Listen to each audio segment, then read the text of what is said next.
alunos do 8º ano do ensino fundamental do Colégio Estadual Professor Vilmar Gonçalves da Silva. Tudo bem com vocês? Tranquilos? Aqui quem vos fala é o professor Alessandro, professor da disciplina de Geografia.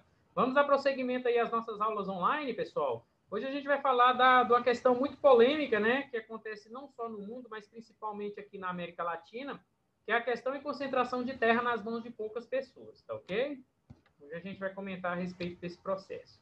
Bom, inicialmente aí falando do México e da Argentina, né, que lá possui uma grande concentração nas mãos de poucos proprietários, tá? Aqui no Brasil, por exemplo, só puxando um gancho aí nessa conversa, né, aqui no Brasil também a gente tem esse problema, né, da grande concentração de terra nas mãos de poucos. Esse padrão ele se reproduz aí por toda a América Latina, né, exceto em Cuba, que Cuba tinha um sistema socialista onde as terras eram divididas pelo governo, tá? O peso da herança colonial, né, aqui na América Latina, fez sentir na realidade rural em muitos países latino-americanos, né? Nesses países que estão inseridos aí no capitalismo mundial, na condição principalmente de colônias de exploração, o acesso à terra ou à propriedade sempre foi privilégio aí de poucos, tá? Mesmo com diversas leis, diversos estatutos criados, mas até hoje essa questão da concentração de terras é uma problemática na América Latina, né? Em praticamente todos os países da América Latina. Desde o período aí colonial, né, como a gente está relatando, ocorreu forte concentração de terra nas mãos de poucos em detrimento da maioria, né, gerando aí uma consequência aí de uma estrutura fundiária injusta e antidemocrática, tá? Essa situação ela prolongou-se aí ao longo da história desses países, como também em caso aqui do Brasil, chegando até os dias atuais, apesar de mobilização de camponeses, de luta pela reforma agrária, né? Então, o que vem a ser reforma agrária? A redistribuição das propriedades rurais pelo Estado em benefício dos trabalhadores rurais sem terra e com terra de dimensão insuficiente, tá? No Chile, por exemplo, as áreas agricultáveis elas são limitáveis, ora em decorrência do clima árido ou semiárido, né, ao norte do seu território, ora por causa do clima frio do sul. Tal limitação da área cultivável é agravada pela concentração da propriedade de terra. Então, no Chile, eles têm esse agravante da questão climática, né, da questão natural, e ainda o processo de concentração de terras nas mãos, como toda a América Latina enfrenta esse processo, né? Bom, segundo a publicação de uma organização internacional aí, né, a Oxfam, dos quase 30 milhões de hectares que perfazem a área das propriedades rurais, por exemplo, no Chile, menos de 1%, pessoal, menos de 1% dos proprietários rurais detinham em 2016 75% do total dessa área, enquanto 99% detém apenas 56%.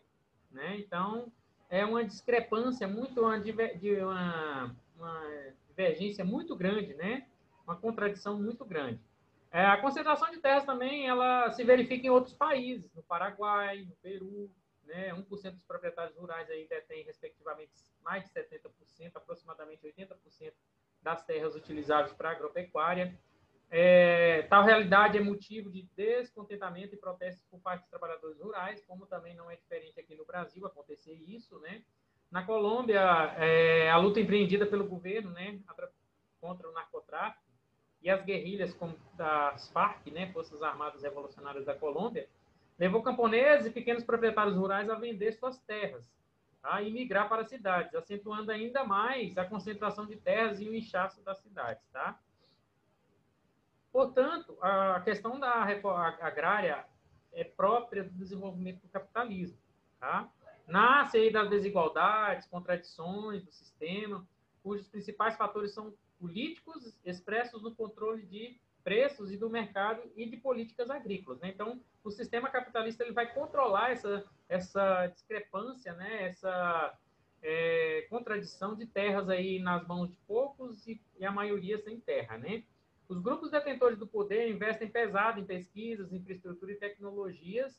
As desigualdades geram aí o aumento e a concentração de riqueza e de terra automaticamente. E intensifica a pobreza e a miséria cada vez mais, tá? Porém, aí o desenvolvimento do sistema capitalista gera suas próprias contradições. Se, por um lado, dá expropriação ao camponês, por outro, faz com que ele ressurja no processo do arrendamento da terra, tá? Bom, Para o camponês, ao arrendar essas partes da propriedade, né, ao arrendar partes de sua propriedade também, o fazendeiro ele possibilita a recriação do trabalho familiar, ou seja, do campesinato, né, daquele sujeito que vai arrendar as terras. O arrendamento é a forma de exploração baseada aí na cobrança de parte da renda gerada pelo trabalho familiar na produção agropecuária.